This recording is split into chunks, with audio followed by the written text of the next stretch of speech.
Now, more of Illinois Rising, presented by the Illinois Policy Institute, the only show directly addressing the problems and solutions for Illinois. Now, from AM 560, here's Dan Proft. Dan Proft back with Pat Hughes, co-founder of the Illinois Opportunity Project, a C4 public policy advocacy group. And Pat, Governor Rauner is still being blocked by an injunction that prevents him from fully enforcing his last best final offer to the state's largest public sector union representing state workers, AFSCME. Of course, so that means the terms of the existing contract that has expired continue in force. And the question is, what should the governor do about this, particularly as we enter the full-fledged political season and his reelection campaign, as evidenced by the multi-million-dollar ad strike he has on the air at present? Yeah, two things, and I think I have faith that maybe he's going to do both of them. He's already done one. Challenge vigorously, obviously, the litigation that will not allow him to institute his contract offer and then force the AFSCME leadership and membership into a position of having to strike, which would, I think, be politically beneficial to him. And continue to get out into the public, on TV, in ads, in press conferences, touring the state, however, and use this issue and what AFSCME is doing as sort of a metaphor for what's happening in the entire state. Well, what's interesting too is AFSCME's mantra is, well, we need to get back to the negotiating table. We need to get back, because they want to sound reasonable rather than intractable, which is what they actually are, the latter. And the fact is, of course, and frankly, the governor's people have done a bad job of making sure people know this. They've had some 60 meetings, some 200 proposals and counter-proposals going back and forth.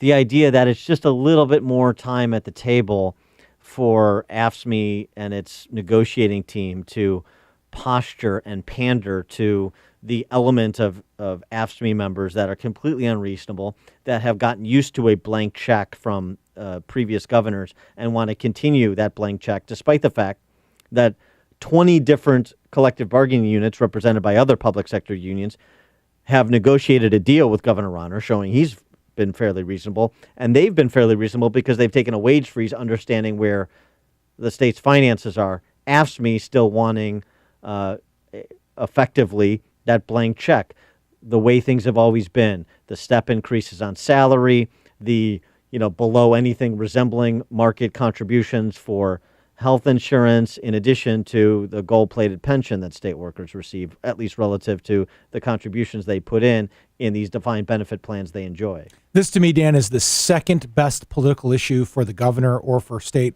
candidates, state rep or state senate, behind property taxes, which are out of control and are taking away everyone's home equity and forcing people out of the state. And the reason is the way you just said it, and the governor could really make hay with this. He successfully negotiated with every other union that had a contract that was up, right? And that needs to be promoted over and over and over again. I'm not the enemy of the public sector union or the private sector union, because look what I've done with the Teamsters and everybody else, et cetera, et cetera, et cetera. But AFSCME wants complete control of the legislature, and they want complete control of the government. They don't care how high your taxes are, and then they can point to the progressive tax that we talked about in a prior segment. They don't care how high your property taxes are, which we can say and point to all over the time are the highest in the country. And it's a giant winning issue. And the fact that they're so obstreperous about this allows the governor to take that mantle and drive it home. He hasn't done it as much as he should, but the opportunity is there. Well, I'll tell you what, the other interesting thing about this, even irrespective of Governor Rauner for a minute, is the salad days for AFSCME may be coming to an end, because you have this case that's being leveled up, hopefully picked up by the Supreme Court in short order, Janus v.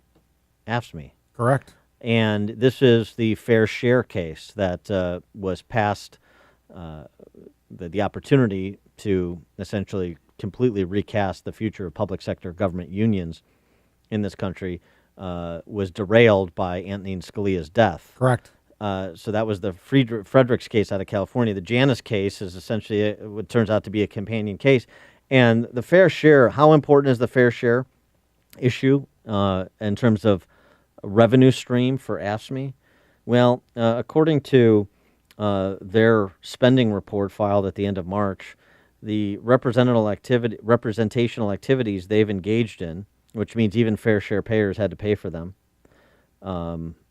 Nearly $2 million in advertisements. Most of the advertisements are unspecified, but AFSCME discloses almost $35,000 was spent on stop or honor ads, $27,000 on support state worker signs, $29,000 on a poll the union conducted about Ronner and the union's contract, $5,400 in charter buses to transport protesters to Springfield for a union rally, which featured Dem politicians speaking, including Speaker Mike Madigan. So this is where your union dues are going to finance decidedly political activities, not represent your interests in some kind of collective bargaining process that gets you the best salary and benefits you can get. It's just all politics. It is all politics. And Justice Scalia, before he passed in that Friedrichs case, Dan, said that these non-union member dues payers, these fair share payers, that everything the union does is political activity. Because even collective bargaining, when you're negotiating a contract with a governmental entity, is ostensibly political activity because you're lobbying that government for a contract, right, and then you're allowed to support candidacy.